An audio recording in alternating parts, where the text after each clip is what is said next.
اللہ تعالیٰ کے نام سے شروع جو بڑا مہربان اور نہایت ہی رحم کرنے والا ہے۔ رسول اکرم صلی اللہ علیہ وآلہ وسلم نے فرمایا، ان 7 موقعوں پر دعا مانگو، کبھی رد نہیں ہوگی۔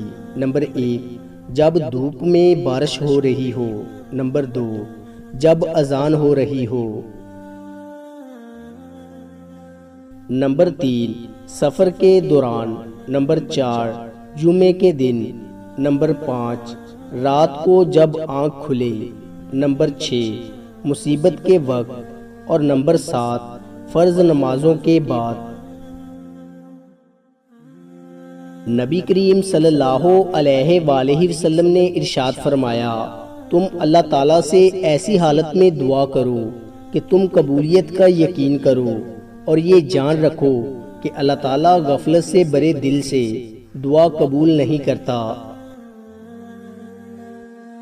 جابر رضی اللہ تعالیٰ عنہ نے کہا، رسول اللہ صلی اللہ علیہ وآلہ وسلم فرماتے ہیں، ہر رات میں ایک گھڑی ایسی ہوتی ہے، اس وقت جو آدمی اللہ سبحانہ و تعالیٰ سے دنیا اور آخرت کی بھلائی مانگے، اللہ سبحانہ و تعالیٰ عطا کرے، اور یہ گھڑی ہر رات میں ہوتی ہے۔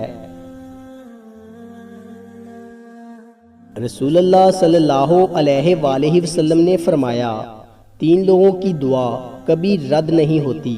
1، روزے دار کی، افطار کے وقت کی دعا۔ 2، عادل بادشاہ کی۔ 3، مظلوم کی دعا۔ مہمان جب آتا ہے تو اپنا رزق لے کر آتا ہے، اور جب جاتا ہے تو میزبان کے گناہ مٹا کر جاتا ہے۔ اللہ تعالیٰ ایسے شخص پر رحم کرے جو بیچتے وقت اور خریدتے وقت اور تقاضا کرتے وقت فیاضی اور نرمی سے کام لیتا ہے۔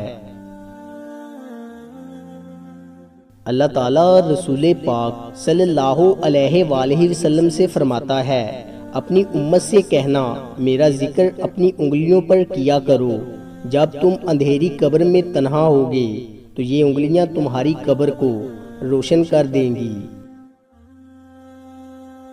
اے نبی صلی اللہ علیہ وآلہ وسلم، میرے بندوں کو خبر دے دو کہ میں بہت درگزر کرنے والا اور رحیم ہوں۔ کثرت سے سجدہ کیا کرو، کیونکہ جب تم صرف اور صرف اللہ تعالیٰ کے لیے سجدہ کرو گے تو اللہ تعالیٰ اس کے بدلے ایک درجہ بلند کرے گا اور تمہارا ایک گناہ معاف کرے گا۔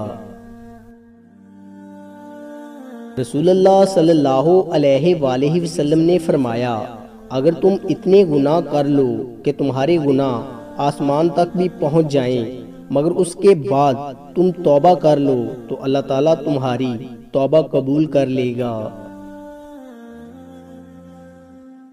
جس شخص پر تنگ دستی آ جائے اور وہ لوگوں سے امید لگائے تو اللہ تعالیٰ اس کا فاقہ دور نہیں کرتا، اور جو اللہ تعالیٰ سے رجوع کر لے اللہ تعالیٰ جلد اسے غنی کر دے گا۔ اصل نیکی تو حسن خلق کا نام ہے، گناہ وہ ہے جو دل میں کھٹکے اور جس کا لوگوں پر ظاہر ہو جانا تجھ کو پسند نہ ہو۔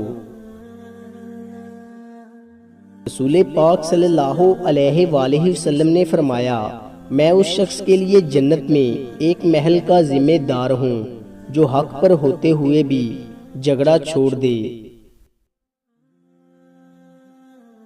جو کسی تنگ دست کو مہلت دے یا اس کو معاف کر دے تو اللہ تعالیٰ اس کو قیامت والے دن اپنے عرش کے سامنے جگہ دے گا، جس دن اس کے سائے کے علاوہ کوئی سایہ نہیں ہوگا۔ اگر لوگ پہلی صف اور اذان کی فضیلت جان لیں کہ کتنا ثواب ہے، پھر وہ اسے قرآن اندازی کے بغیر نہ پائیں، یقیناً وہ قرآن اندازی کریں۔ دوستو، امید کرتا ہوں کہ آپ کو ہماری ویڈیو اچھی لگی ہوگی۔ اگر آپ کو ہماری ویڈیو اچھی لگی ہے تو لائک کیجئے، اور مزید اچھی ویڈیوز کے لیے ہمارے چینل کو سبسکرائب اور فیس بک پیج کو لائک کریں۔ شکریہ۔